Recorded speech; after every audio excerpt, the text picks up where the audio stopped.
But since you are here, the Ottoman Empire began its decline in the 1500s, but could never recover.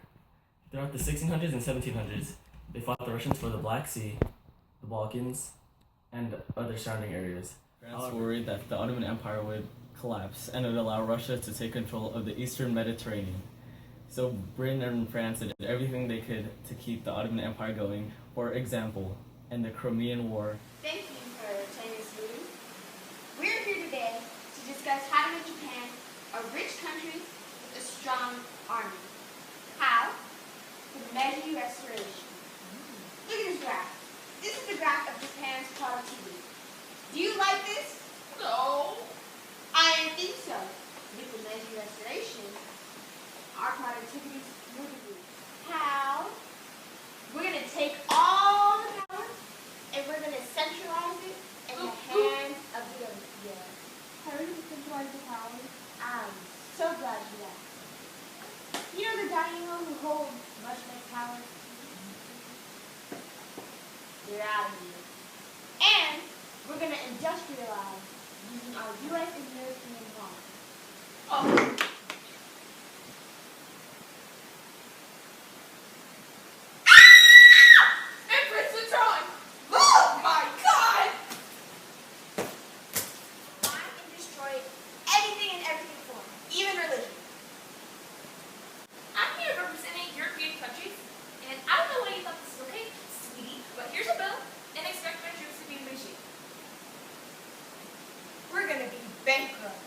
I'm going to be talking about major developments that occurred in the region of South Asia from 1750 to 1900. And two very important things about this region are the Sepoy Rebellion and the Indian National Congress.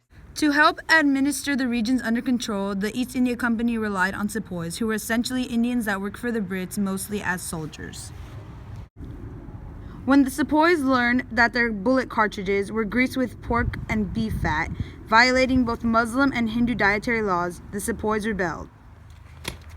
Now I'm mad! Fighting in the Sepoy Rebellion of 1857 continued for nearly 2 years, yet the rebellion failed miserably. Consequences were huge. British Parliament took control of India away from the East India Company, and the Mughal Empire was ended for good because the last ruler was sent into exile. The most influential association that was dedicated to the struggle against British rule was the Indian National Congress that was founded in 1885.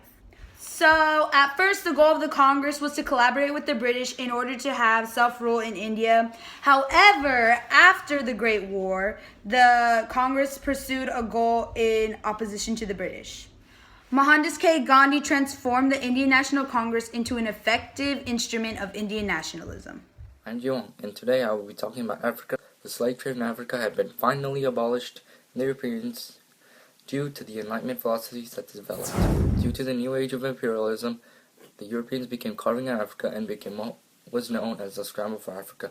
In South Africa, for example, a new discovery of gold and diamond natural resources had led to the British going to South Africa to colonize it in order to get those natural resources. This did not fare well for the South Africans, as they had to be the laborers who worked in the mines. This led to tensions such as the Boer War from 1899 to 1902, which led to the deaths of at least 100,000 South Africans who were fighting the British colonizers.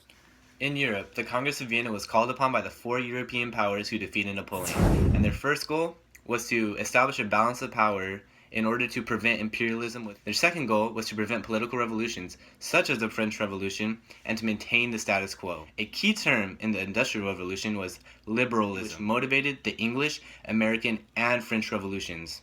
They also discussed the Revolution of 1830, which was the overthrowing of King Charles X.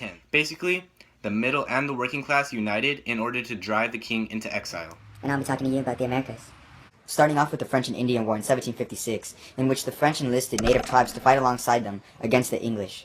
However, the English still managed to prevail. While English colonists were thrilled with victory, the mother country was upset about the cost. Hence, a series of laws were passed in order to generate funds. This infuriated the colonists, so they protested by dumping tea in the Boston Harbor on April 19, 1775. The Declaration of Independence was signed 6 months later, but Americans kept losing battles. In 1777, the French joined the American cause, and together, they cornered the British army, forcing them to surrender. In 1810, Miguel Hidalgo set forth the Mexican Revolution. After his assassination, José Morelos led the revolutionaries to a series of victories against the Spanish, only to be executed 5 years later as well. Independence was finally achieved when the landowning class bought into the idea of separation from Spain. Spain was then forced to recognize that its domination of Latin America was coming to an end in the Treaty of Cordoba. The American Industrial Revolution began in the 1820s, when entrepreneurs lured British craftsworkers to New England and built a cotton textile industry. In the next 50 years, cities began producing shoes, tools, handguns, and steel. To facilitate transportation, state governments built canals and railroad networks.